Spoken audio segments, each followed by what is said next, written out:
What's going on, everybody? Welcome back to TTB Ravens Media, bringing you Ravens content every single day. First off, I want to apologize. I'm not in my usual recording area. I'm house sitting for the weekend, so video should be, back to normal. I have my camera, I have my microphone. I'm just rocking with my laptop right now, so I apologize for the audio and video quality. But overall, should be a pretty interesting topic because first off, the Washington Commanders, they hired Eric Bienemy, and also information came out about Todd Monken and that whole situation with the Ravens hiring him. So I want to talk about that and the way that the Ravens handled that whole process because it's actually pretty interesting. Shout out to Mac McClung, shout out to Damian Lillard, shout out to I believe it was the Utah Jazz team that won the Skills Challenge All-Star game tonight. Hoping SGA pulls out a big one as an Oklahoma City Thunder fan.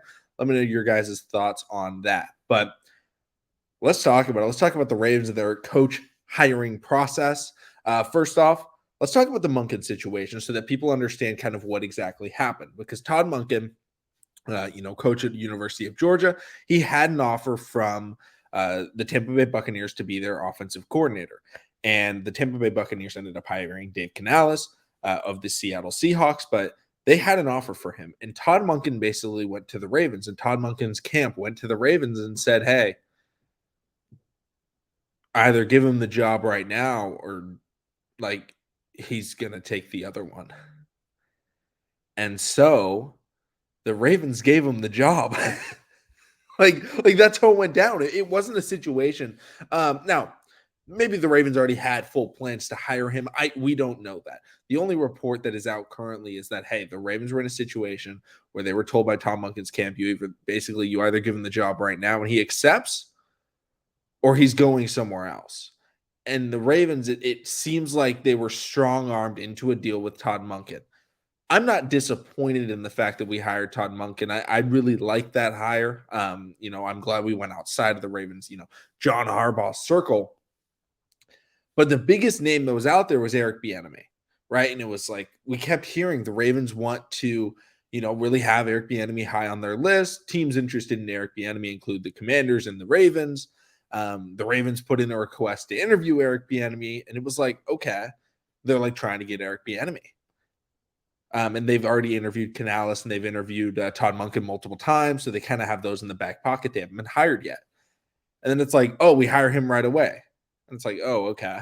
And a lot of people went, all right, well, we got him. Eric Bienemy, he's not going anywhere. He's going to stay the offensive coordinator of the Kansas City Chiefs. He goes and he interviews with the Washington Commanders and then all of a sudden accepts the job. And it becomes a situation of, oh, maybe the Ravens actually had a chance at Eric Bienemy.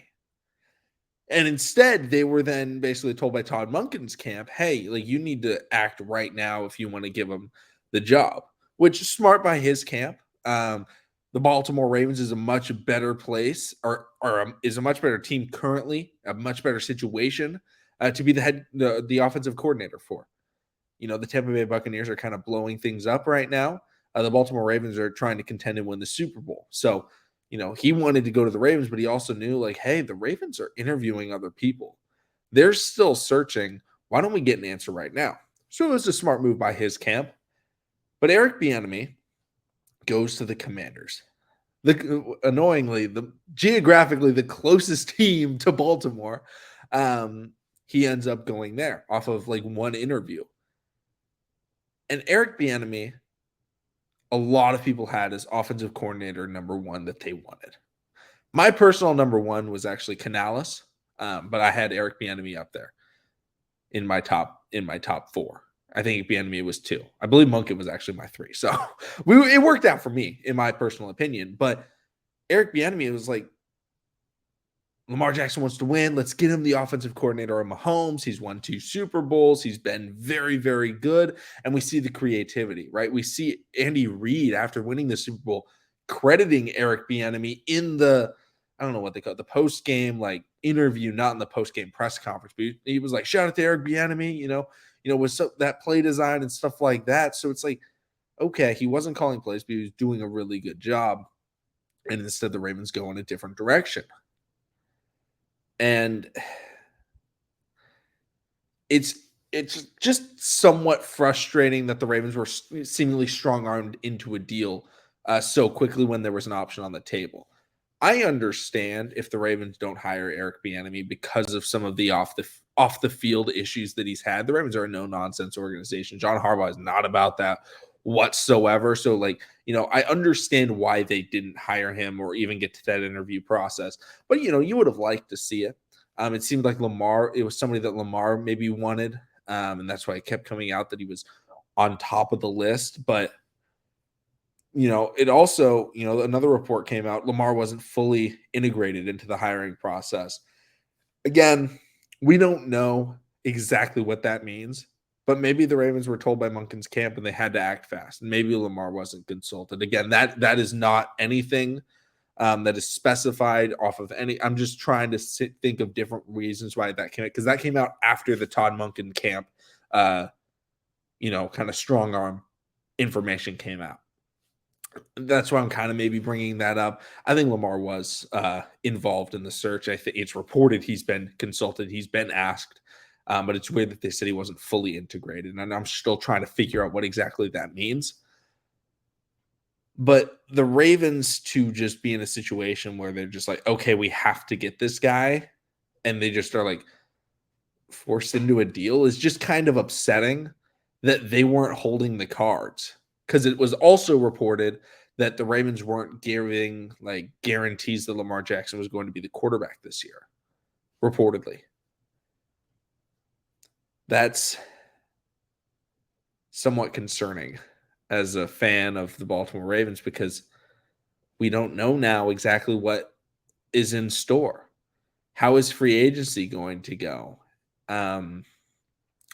When the Ravens are trying to build their roster, when they're trying to make those trades, this is something that we need to look at. It's like maybe Lamar sees this and Lamar's like, hey, they kind of,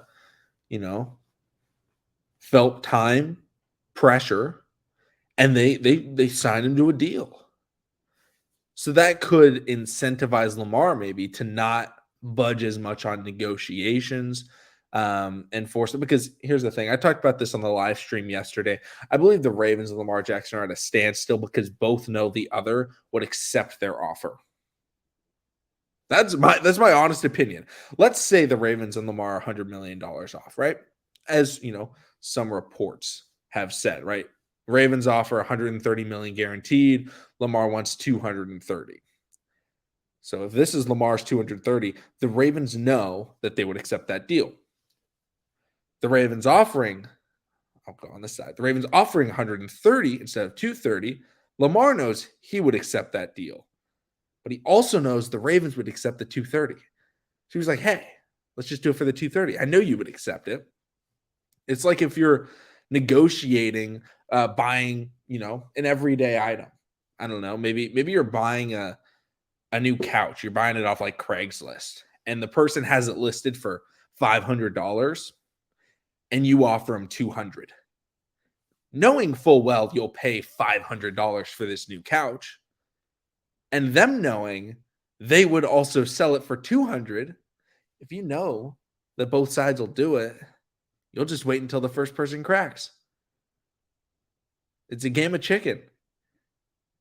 Sometimes it's like, oh, I don't think it's a situation where Lamar goes, there's no way I'm signing for less than this amount of money. That may be what he's saying, but I think Lamar Jackson would take whatever deal is offered, but I also think the Ravens would pay what Lamar is asking. So I think it's like a unique contract situation in that, where they both know the other would accept their offer, because that's when negotiations get really tough. It's one thing if Lamar Jackson said, you pay me the $230 million or I'm leaving, and the Ravens go, he is going to leave without that $230 million, but we don't want to pay the $230. And then you try and like get him a little bit closer. Can you do 200? Can you do 180? Whatever it is. Instead, it's like, I know you'll accept my offer. Just accept it. I'm waiting. So that's kind of my thoughts on that. But like, with the way the Todd Monken's thing went down and the time crunch, I wonder if Lamar Jackson this offseason, like he did last offseason, where he says like, hey, if we don't get an extension done by the start of the season, we're not doing negotiations during the season. We got to get this done right now.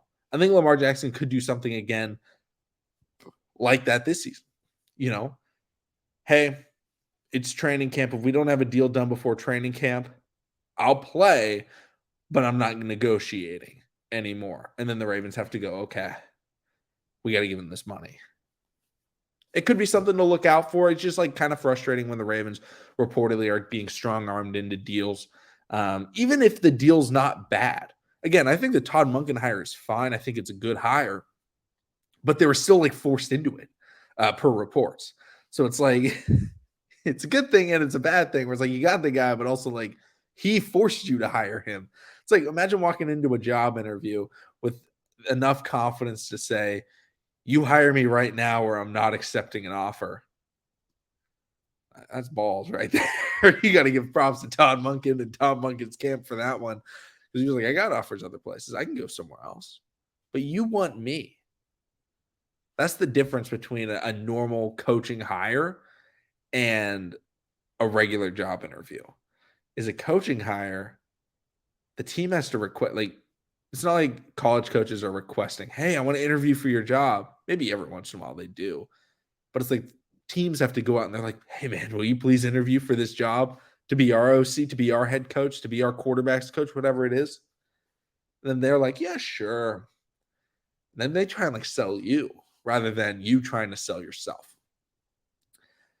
Let me know your guys' thoughts on the whole Eric Bienemy thing. I think it's going to work out pretty well in Washington, D.C., just because I feel like they have the weapons. They have Terry McLaurin, Dotson, uh, De'Ami Brown, Brian Robinson Jr., Gibson, and I like Sam Howell coming out of North Carolina. So, it'll be really interesting to watch.